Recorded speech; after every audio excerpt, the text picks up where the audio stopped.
from California, Marianne of Waikiki, and Maria of the UK. So we are doing quite a sprawl nationally and globally. So welcome to the Compassionate Citizens Podcast, everybody. And as Emily said, she's a co-host with me here, and Emily takes care of all of our podcast engineering and getting it syndicated out over to Transform You Media Network. And this is a coalesce project of the World of Ability Podcast Network that is coming together through an alliance. And so we have been doing this for several months, and we are enjoying it. And this podcasting has been running for getting close to a year now with Transform You Media Network, and spawning from works with our Ability Fest USA that became the Everyone In event last year, 2020. So we're here with Marc Morrison of California, and I want to give him a chance since you've heard Marianne and Maria a little bit. Marc, how are things out? I didn't get a chance to talk to Maria. Can I start first? I apologize. I don't know, Marc, should we let Marianne start first? What do you think? Allow it to be ladies first. It's fine. Ladies first. We're going to do ladies first, Marianne. Way to go. Okay. So, well, thank you. Aloha, Kurt and Emily. Thank you so much for hosting it. I got to celebrate my birthday week and rebirth my business with Dr. Liddy. So we are federally trademarking the Acts of Kindness series. That's all I can really kind of share with you. And I think we're coming up to like Shark Week and stuff. So I come out here to Pokai Bay, as you can see, and I swim with senior citizens and I go shopping with them. So there may be a shift in my co-hosting with Happy Neighborhood Projects. I would love the opportunity to transfer over to H&P Ability. So we kind of briefly discussed that due to my scheduling. And I wanted to share with you, Maria, Lucy Lynch, the singer-songwriter at the back of my book. She's always creating new venues. So Friday, we went down to support her. She has opened up a panoramic film called Mother Earth, and I will send you the information. So the Unity Church of Ladies and I went down to support her, and she does crystal bowls, and they have this new 4D theater, a very small theater in the Hilton Hawaiian Village in the lagoon of Waikiki. And so she opened it up with crystal bowls, and you sat in these seats, spatial distancing. It's about like 2 couches, so everyone had their own couch, and the seats actually moved. So when she talked about Mother Earth, we were actually moving in the seats. We were going through the hills and valleys of Hawaii. When the waterfalls happened, we had mists coming at us. It was an amazing dynamic production. So I want to share that with you and somehow help make this happen. And it was a panoramic view. So I will share that information. So she is the soundtrack. So we are all busy creating, since us as artists cannot be out, doing our normal thing of singing or weddings. Weddings are back. The Vaihi band too they've created little YouTube video tutorials how to learn to play the ukulele. I've been working on my Acts of Kindness. There's productions as well. So it was really exciting to see everybody, and it was very uplifting to see it. So I am now visioning this really, really happening, and her husband Matthew Lynch too. So I know we didn't make the 20,210 challenge, but I did inform the screenplay writer that we're working on it. So I'm going to be talking with them and seeing how they made this happen over here in Hawaii. So I have a new vision board by seeing this happen. So we're not going to give up. We're just working on everything, getting in divine order with Dr. Liddy, the trademarking, and the app games. And she's behind that too. And she is all updated. So I had a great birthday weekend, and I just wanted to share all that information. So Lucy Lynch, Mother Earth, I'll send that. And I appreciate everybody being here. Sorry, I can't make the whole meeting, but I do need to go out and swim with the senior citizens, get them in. You can see out here, they're kayaking, they're in their canoes. I mean, there's ladies over, I gotta be over 70 to get in this club, but I'm not there yet. But they are out making it happen, Kurt, here.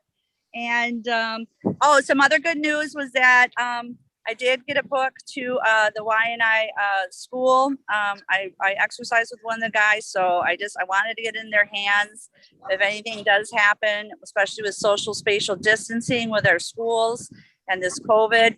And then our friend CJ from the Department of Education from Unity Church of Hawaii, she joined us on Friday as usual. She informed me that she was resigning to take care of her mother, and she resigned in June.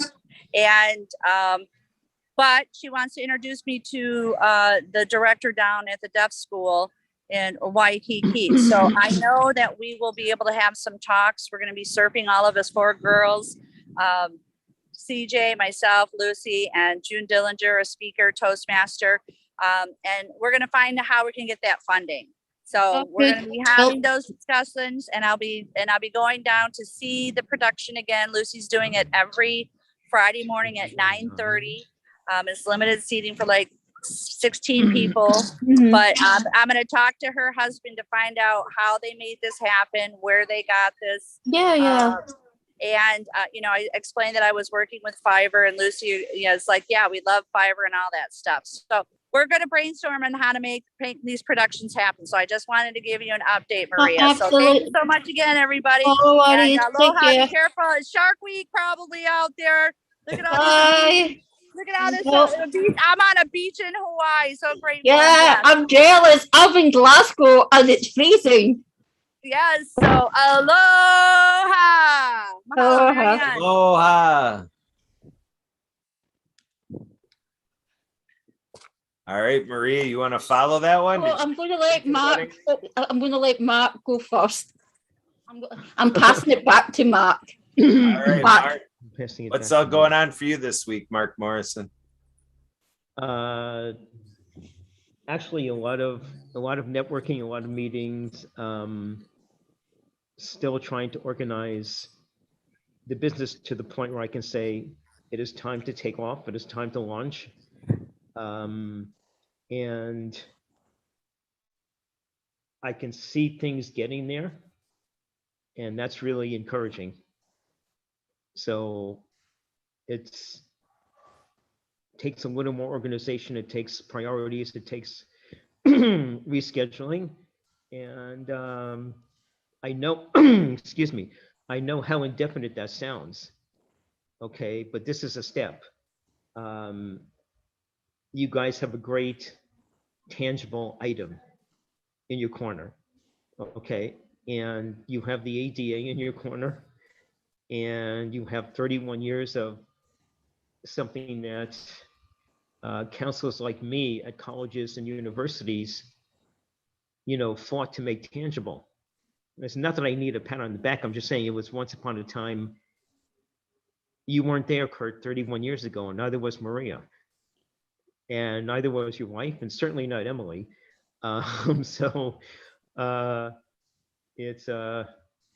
It's only coming together now. It's a matter of I'm hearing the same things I heard 31 years ago, okay, from different people. And I'm saying, okay, so now it sounds like my business. Okay, it sounds like you're retooling, you're going for the gusto, and you have a whole lot of energy. And now you have a whole lot of legalism on your side because it has to be coming together now.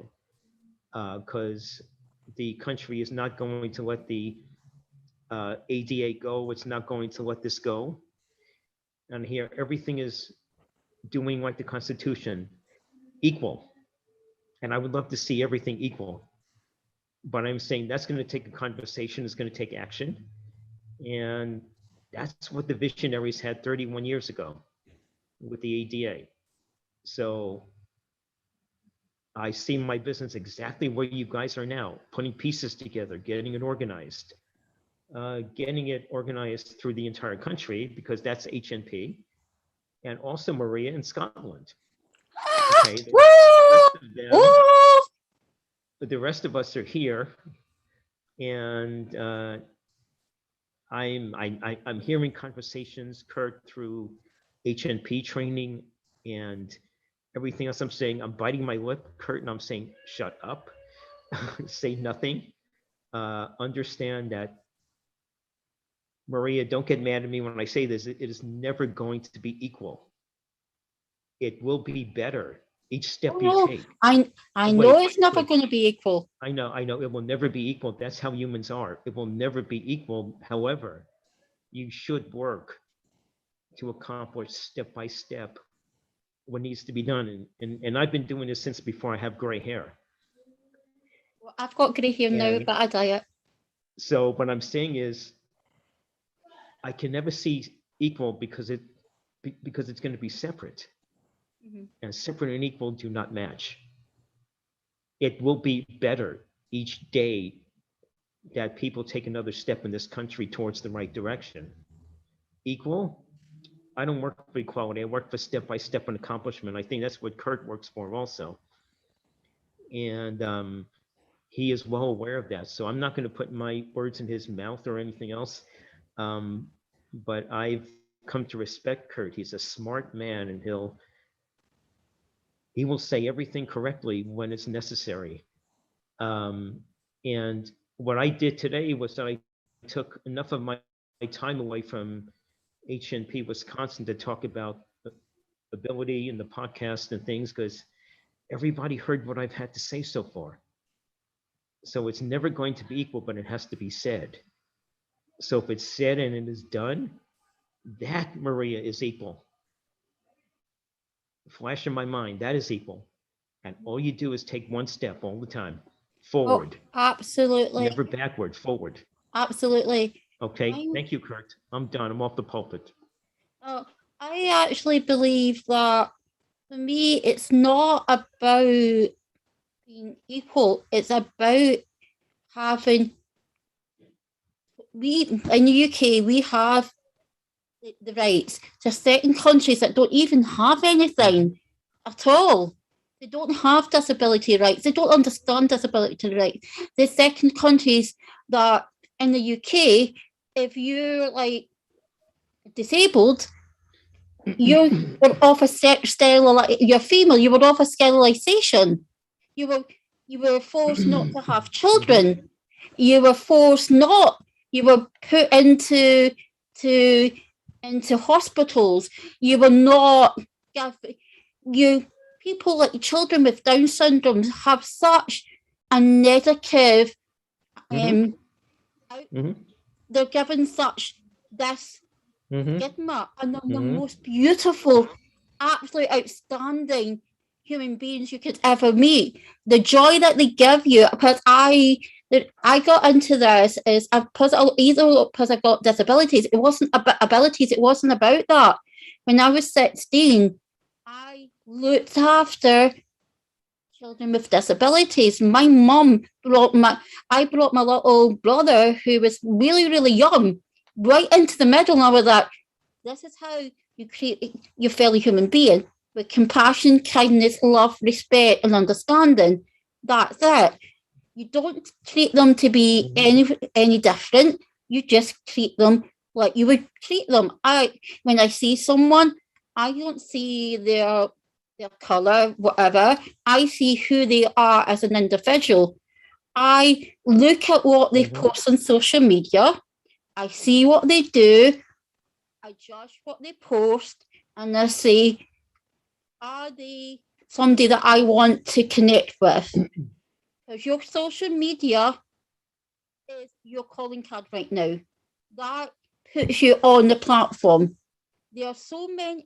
I've been asked to do like reports on LinkedIn for LinkedIn News. I don't know why they asked me, Mark. I haven't got a clue. But they were like, "Yeah, Maria, post," and I'm like, "Why post?" And I'm like, "Okay," because when I see like people commenting on a post of somebody that's passed away, even if it's on LinkedIn, it doesn't matter if it's on LinkedIn or they're saying it's a Facebook post. It's about someone who's passed away and someone expressing sadness. And to me, that is we should show compassion. We should still understand it, especially during COVID. It's really important that we come together as a society to show compassion for each human being. It doesn't matter if you're in Timbuktu, I don't even know where that is, but it doesn't matter where you are. It's about compassion. When COVID hit Italy first. My sister was in Milan. She was in a red zone. And when Sky News showed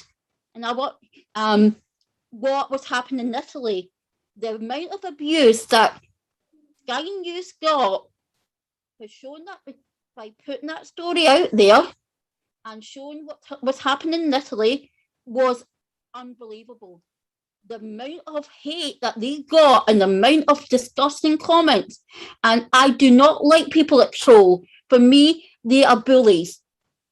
People that troll are bullies. If you troll, come and say it to my face. If you're a keyboard warrior, you hide behind a keyboard. But what's happening now, those keyboard warriors, people are coming after them. They're going after those keyboard warriors. And you can be traced, you can be found out. There's no anonymity anymore. And I don't believe for 1 minute that a child of 13 years old should be on Facebook. That's too young. That's way, way too young to be exposed to. There's a lot of peer pressure on Facebook. There's a lot of grooming on Facebook for predatory people. There's lots of predators out there. Unfortunately, I see that due to what I've seen and what I've witnessed, and it saddens me. It really does that these social media needs to step up and protect the vulnerable. Social media needs to say, "Hey, hang on, that's a child. What are you posting to a child?" There was a woman who put her child, who's 6-year-old, on Instagram. And I'm like, what is wrong with you? Why would you have your 6-year-old child on Instagram, and that 6-year-old child can have people DMing her and sending disgusting messages? What is wrong? And I'm thinking, because I work in film and TV, as a producer and who does safeguarding for children and works in content development, I would be calling that mother out and just saying, I'll be saying, sorry, your child does not work with me. Delete the social media. They're not allowed social media until they're 16. Delete. They're not allowed to post, because for me, it's really important. If you're working with a child, it's really, let's say for example, a child is doing a scene that's quite difficult. You should have well-being officers. You should have people looking after that child. You need to have tutors. You need to have chaperones. You need to have health and safety. You can only shoot for a limited time. You need to have a first AD. You need to have all of this in place. But you need to do aftercare. So let's say that child is playing a bully on the film. They could be, some people can think that actor is really like that person and can put horrible comments. For me, no, that's not going to happen. I will step in the middle and say no. But that's me as a producer that's trained in health and safety for COVID, well-being, and all of that, and safeguarding. For me, my duty of care is to make sure that every single person that works with me is protected, the talent, the crew, and the public are protected. So the set is safe, and they're not exposed to COVID. And for me, I'm probably over, but if, for example, I found COVID in my set, I was shut down for 2 weeks. I was shut down completely. I would still pay my staff, still pay my crew, but I was shut down. For me, it's important of health. As someone now that has long COVID and who is a COVID supervisor trained by the highest level, I didn't get this COVID on set. Okay, I got it because my brother was given the wrong PPE by a healthcare professional who's meant to know better. And when you're doing a production, Mark, is you have to have a mental health assessment before you start any production. You have to have certain guidelines, certain tools. And when I was speaking to a producer, Mark, this producer told me, what do you think this producer told me? Kurt. Are you asking me a question? I didn't Yeah. quite. Yeah. What this producer came to me and I said to him my concerns about COVID. What do you think that producer said to me, who's based in LA, about COVID when I raised concerns? What would you think that producer would say to me? I mean, did the producer just say that maybe you're better off staying home or something? I don't know. No. It sounds like No. The producer turned around to me and said, COVID is just like the cold and flu. Oh boy. Okay. Okay. That's what he said to me. And I went, when he said that to me, and I said, I took umbrage to that. I was like, how can you call yourself a professional? How can you call yourself a producer? How can you label yourself a producer? How can you put yourself forward as a producer? If you have that mentality that you think COVID is like the cold and the flu. If that's your personal opinion, fine, fair enough. But when you're working in an environment that you are protecting the safety of your talent, cast, and crew, you cannot have that mentality. I will not work with someone with that mentality. Mark, what would you say to that if someone said that to you?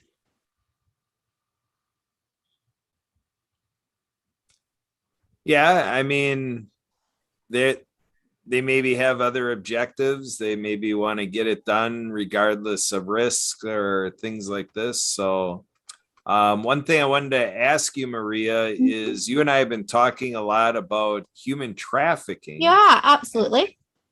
And I know you're very involved with that. And yeah, I'm also, as you know, I do a lot of things. I'm also a children's author. I also write. I'm also part of BBC Scotland. I'm being mentored by the BBC Studios to create content for people with children with disabilities and adults with disabilities. And I have always been involved in human trafficking for a long, long time. Human trafficking is it's how can we protect people with disabilities against being human trafficked? Because a lot of people don't realise people with a disability are human trafficked. And they know they're not. But when you have a mental illness, that's a disability. So yes, you are. So it's how can we protect the disability community from predatory individuals that seek them to do harm? But it's not stranger danger. That's most human trafficking victims. It's their own family. It's their own family. Yes. So, Mark, what are your thoughts with all this, with everything that Maria is talking about? Do you have any thoughts to add? Any responses? Anything else you wanted to share today, Mark? I've been trying to take in whatever Maria's been saying, and I am against human trafficking of any kind, whether somebody has a disability or not. I'm not sure that I'm not sure a lot of people know that they have a disability unless they submit themselves for testing. And I'm not sure that a lot of families would allow their child or children or friends or family to submit themselves for testing. So I know that. When I was working with them as their counselor, they had to take some kind of a test before they can see a disability counselor. So it was different paperwork when I was doing it, much different paperwork. There were no benefits back then except their school was paid for, and they did not necessarily have precedents for hiring, okay, or any preferential treatment once they got out of school. And they had special classes which they were in with their own peers. Okay, they were not always in a mixed group.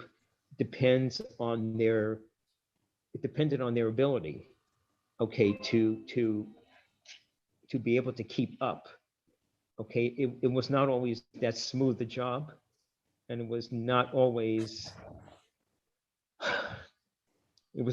easy to keep them there because they could not keep up. So that's what I'm saying.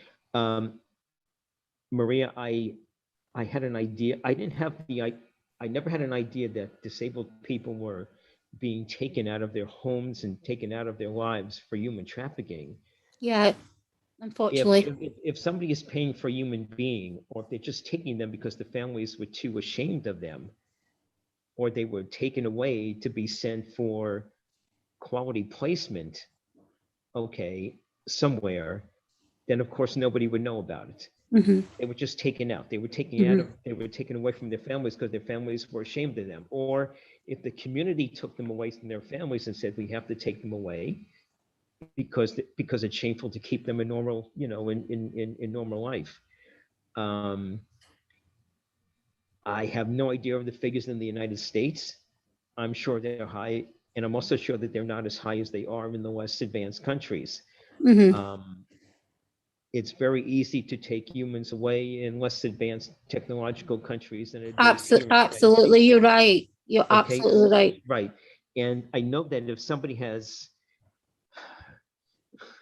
a not so normal child, and I'm going to put it that way in quotes, in America, they are asking community support for my child, my brother, my sister, my aunt, my uncle. I said something about my 20% hearing loss at a former meeting in H&P you might have been there for. Nobody's taking me out to put me in a program for a 20% hearing loss.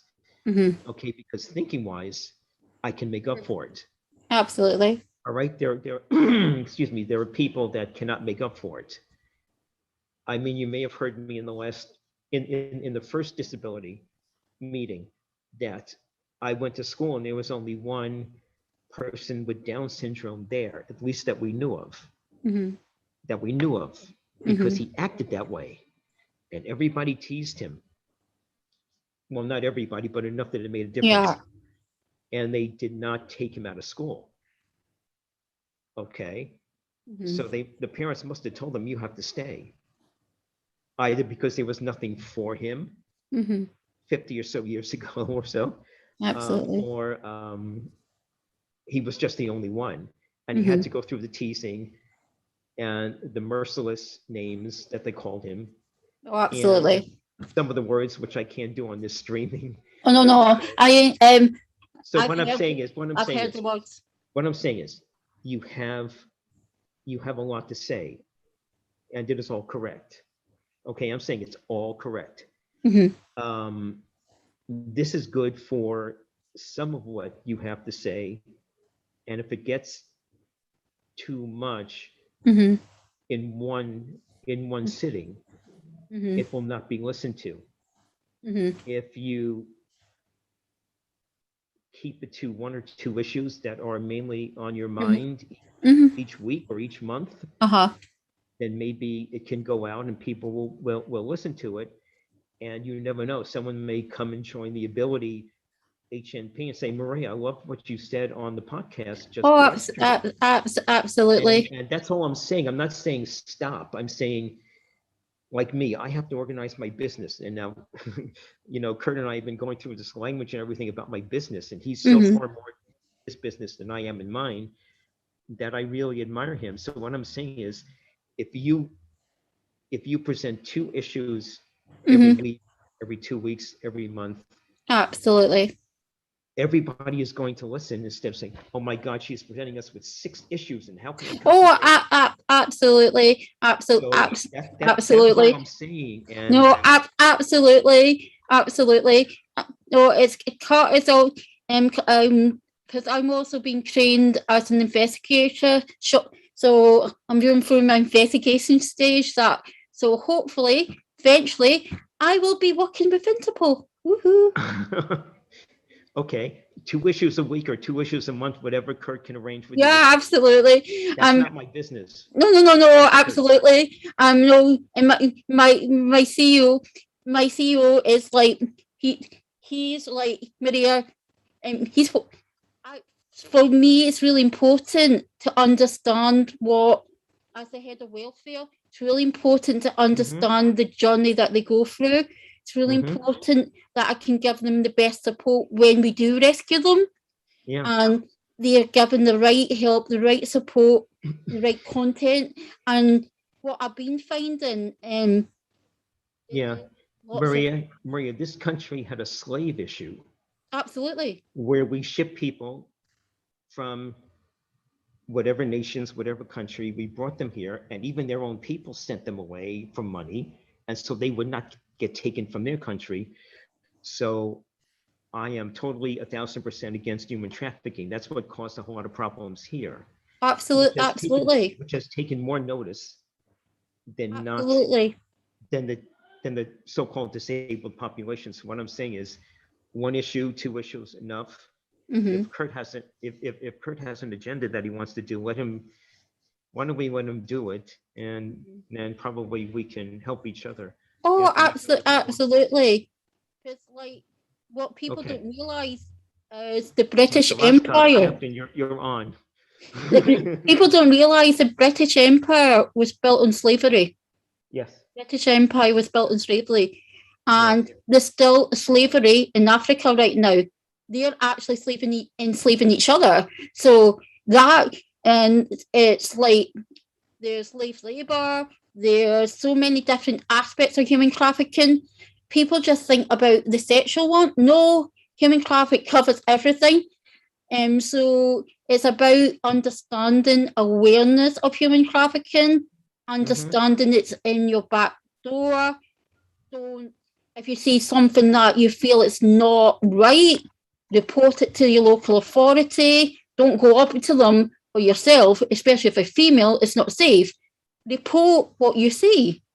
Don't put yourself in harm's way. Report it to the authority. Even if you're wrong, it doesn't matter. You're reporting your concerns. And it's important that you report what you believe. And I believe that human trafficking awareness and domestic abuse awareness and mental health awareness should be taught at school. Really, like financial awareness, all of that should be taught at school. When you're at school, you should be taught human trafficking. You should be taught mental health awareness. So young boys and young girls, because in the United Kingdom,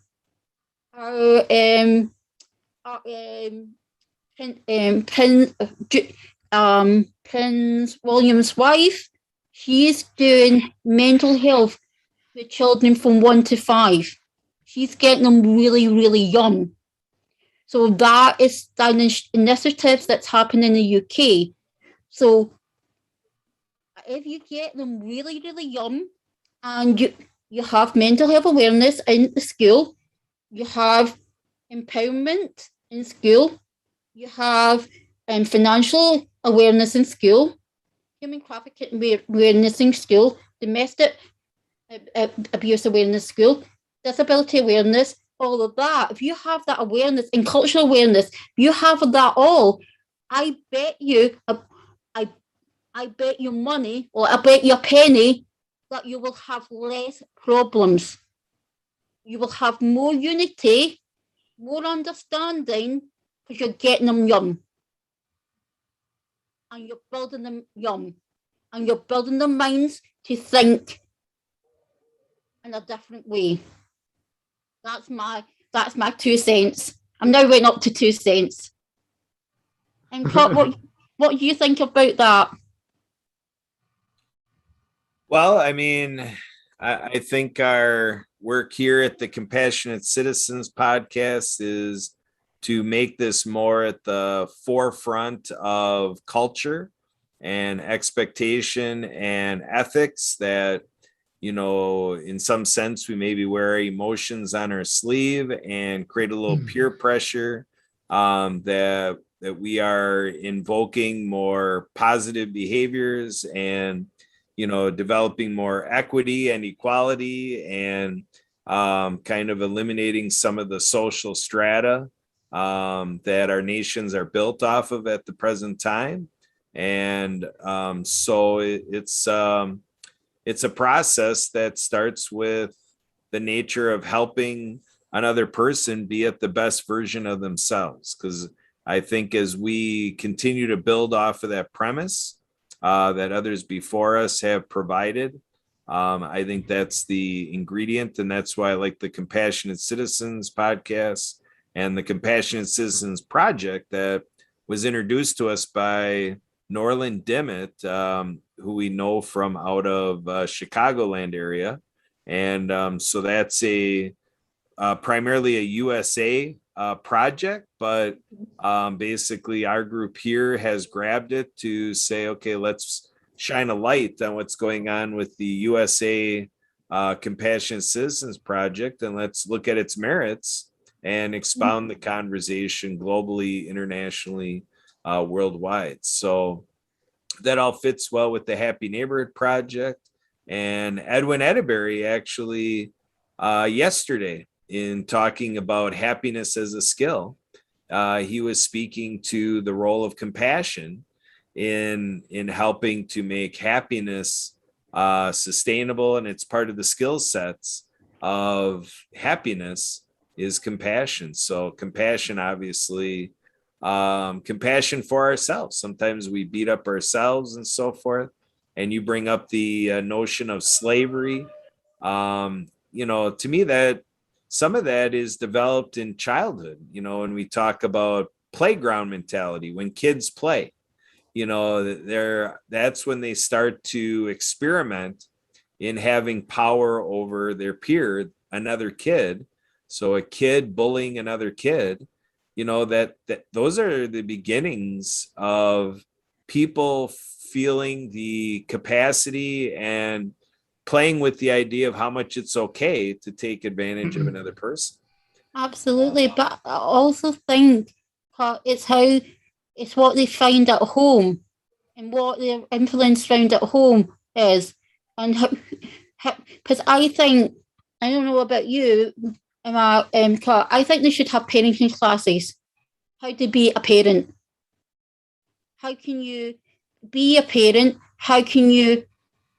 Because a lot of some countries, they're really, really young and they don't know how to be a parent. It's not their fault, but no one has shown them the love and compassion that they require. You cannot teach compassion. Compassion, you either have it or you don't.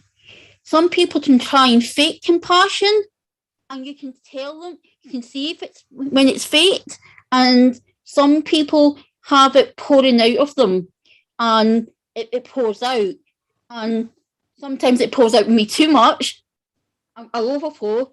But I think it's the fact that as like someone who was like bullied as a child and had such a traumatic experience in school, then when I was put in the middle of his class and told by my teacher how stupid I was, had my jota ripped up in front of everybody else, and basically I was really shy at school. See, at school, I would not be speaking like this to you. I did not speak to anyone. Anyone talked to me, I would cry. I was that traumatized by school. And I had to go into speech therapy, and when I had to read, I couldn't read properly because my first language was Italian. It was never English. Although I'm born in Glasgow, I have a Glaswegian accent. My accent is weird because my mum was Italian and Annette's nun, an Italian. So I took my compassion from my mum, who was Annette's nun. She taught me treat everyone how you want to be treated yourself. Always be compassionate for other people. And if you've let's say you see somebody that's really hungry, and okay, you're hungry, but they're even more hungry, give them the food. And then you can go without. So, Marc, what do you think of this realm of basics? You know, the basic needs are food, shelter, and clothing. And we as a humanity, as humans around the world, we are challenged to help our fellow human beings get the basics, food, shelter, and clothing. What do you think about that issue, about we as people, that we can't get that done?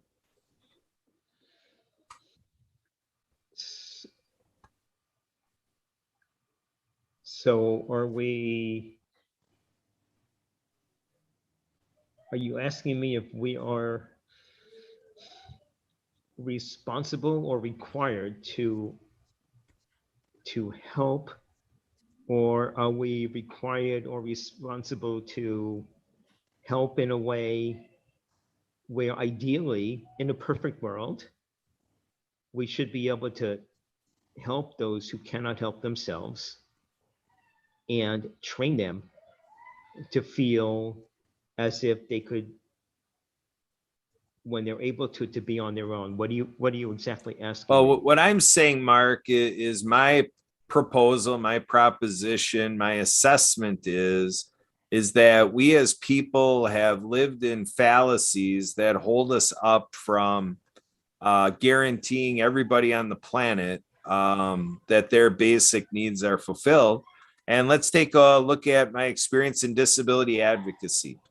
You know, in disability advocacy, I have been taught in my adult life, I have been taught, not my childhood life, in my adult life, I've been taught that people with disabilities want to serve too. They also would like to be able to go into their faith community and do what some faith communities call tithing and contribute. You know, every person wants to be a contributor, but we live in a world society where some populations are viewed as not the contributor and the lowly objects of charity.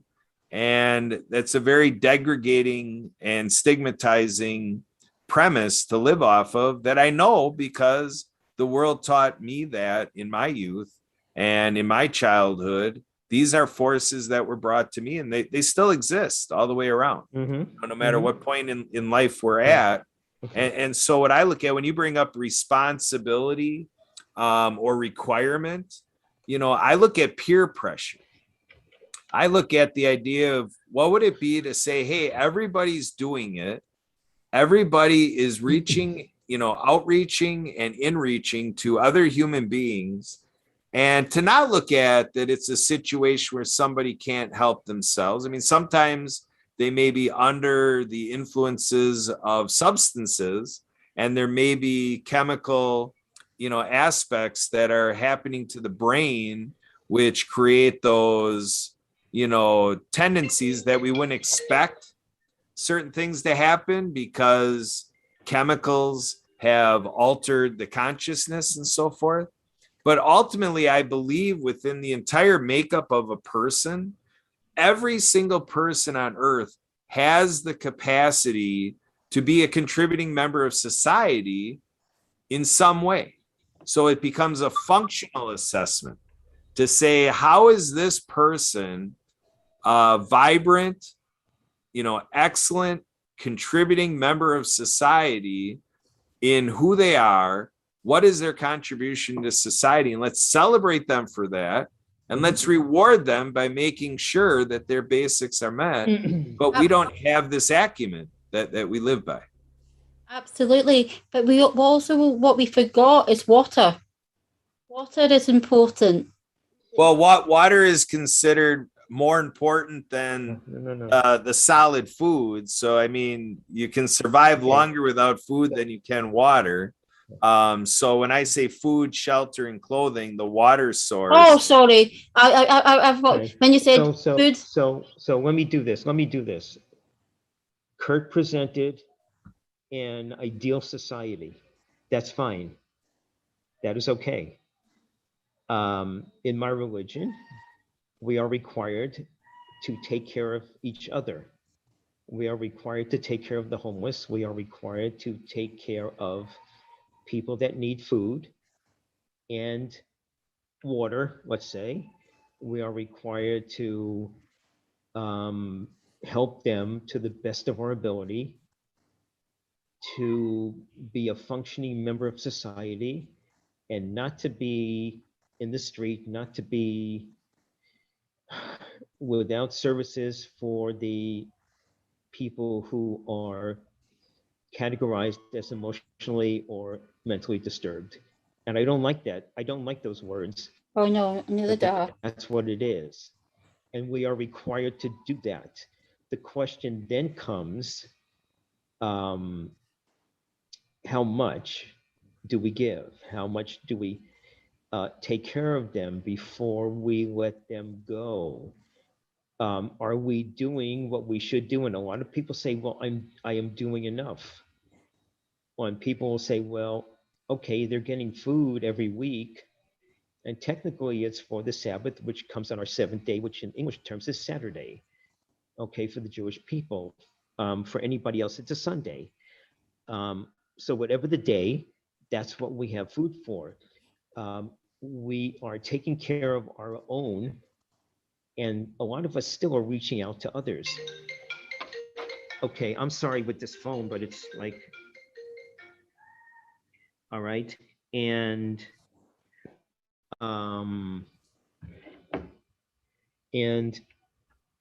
people will say, how much should we give? How much are we required to give? Not all of us can give, okay, but we can all give what we can. So Kurt, how much, to what level do we take it? Do we have to take care of everyone? I'm just advancing these questions. Do we have to take care of everyone? Do we have to provide for everyone? Does it have to be to a point where they can live life on their own? And if so, what does that mean? Do we give them food? Do we give them a place to live? We give them a place to get off the street so they do not have to go crazy? Okay. And this is what I see in LA. I see people that are once intelligent, and if they have to sleep on the concrete of the sidewalk inside of a month, they are gone. They are mentally and emotionally gone. People were not meant to live on the street, but how much do we have to give them? And how much are we supposed to take care of them? So I'm not giving you any answers, Kurt, except I'm giving you questions. And what I'm saying is those are the answers for now. Okay, I am not going to go on the street ever. Okay, if I have to, I'm going to borrow money from somebody and run out of the city. Okay, because here it potentially stinks. So if that ever happens to me, Kurt, I'm out of here. But I can do that. And I can do that before I have to live on the street and go crazy. Animals can live in the street. We're not animals.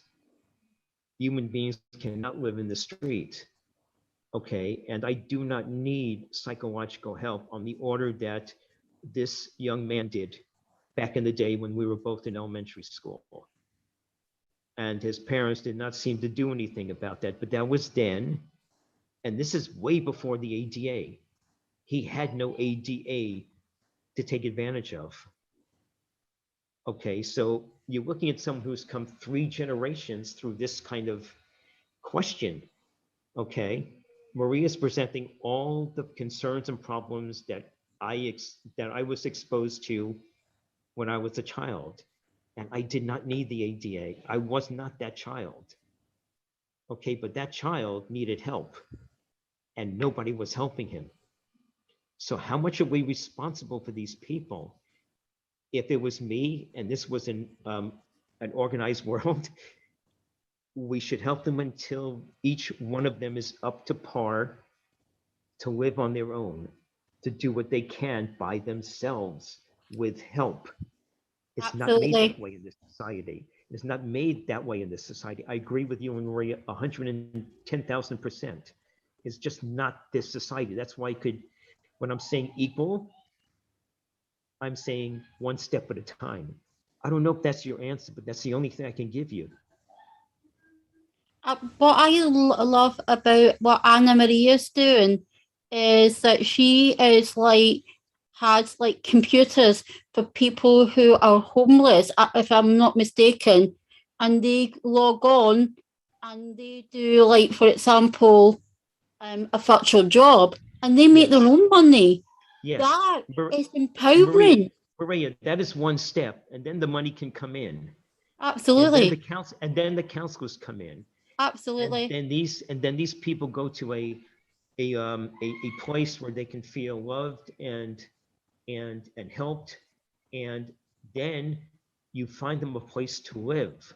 Once they go through that program, they can live on their own. Absolutely. That takes time. Absolutely. That takes human passion. Absolutely. But I for example. Okay, I know you agree with me, so I'm not saying anything you've never thought about. I'm saying absolutely. It takes time. Oh, absolutely. But I for example, shipping containers to be I'm into the tiny house movement. So I that there's a place in LA, and this guy decided to make tiny homes for the homeless out for his own backyard, and he made them, and I thought, how amazing, so how ingenious that he actually gave them shelter. And I thought, why cannot more organizations across the globe take what he's doing? He's a trailblazer. Follow his example, do the tiny house, give them that small shelter, then they have the shelter, then teach them trade, how to build up the house, how to plumb the house, how to... Maria, may I ask you a question? Yeah. Okay. I want this guy you were just talking about. What happens when all this is systematized and they become part of the system? What happens to this type of a person? Really, think about it. You don't have to answer now, because I know that I can't. I mean, I can, but I know what will happen to him.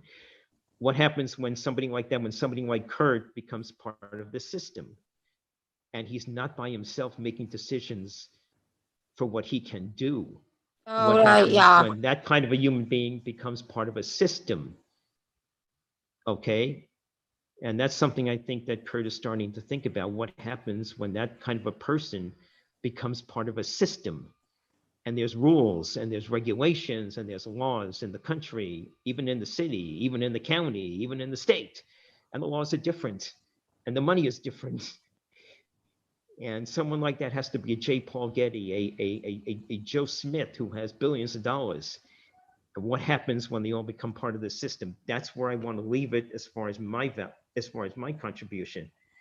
So Kurt, I'm not picking on you. I'm not picking on Maria. I'm saying what happens when you, Maria, becomes part of the system. Cat Heard. What happens when she becomes part of this system? I know what she does.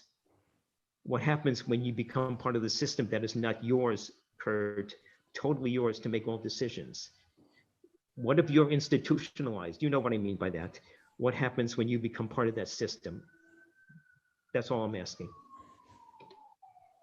Yep, very, very good thoughts. Yeah, very good considerations and reality of our trade-offs as we try to build solutions and build programs that work. Emily, are you out there available to do our PSA for Onward and Upward, background on prosperity pathways, and sharing what you do, Emily? Are you there?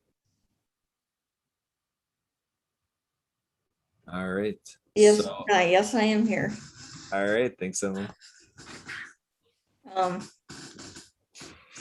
Onward and Upward and Prosperity Pathways are a for-profit and a nonprofit helping people find employment, with the Onward and Upward focusing more on the homeless population and veterans finding employment. We also have a guaranteed employment program, or if you meet the requirements, you have the job. And Onward and Upward is also the fiscal agent of the Disability Channel up in Toronto, Canada. Back to you, Kurt. All right, sounds good. So we are going to culminate this episode. We are at the conclusion, the finale minutes here. So I am yours truly, Kurt Roskopf, pleased to every week and forever be your host here at the Compassionate Citizens Podcast. Thank you, Emily, for co-hosting and taking care of all the podcast engineering, and Mark for being a serial contributor to the podcast. And Maria, you've been on a few of our podcasts before and returning. So I am loving how things are going here at the World of Ability Podcast Network.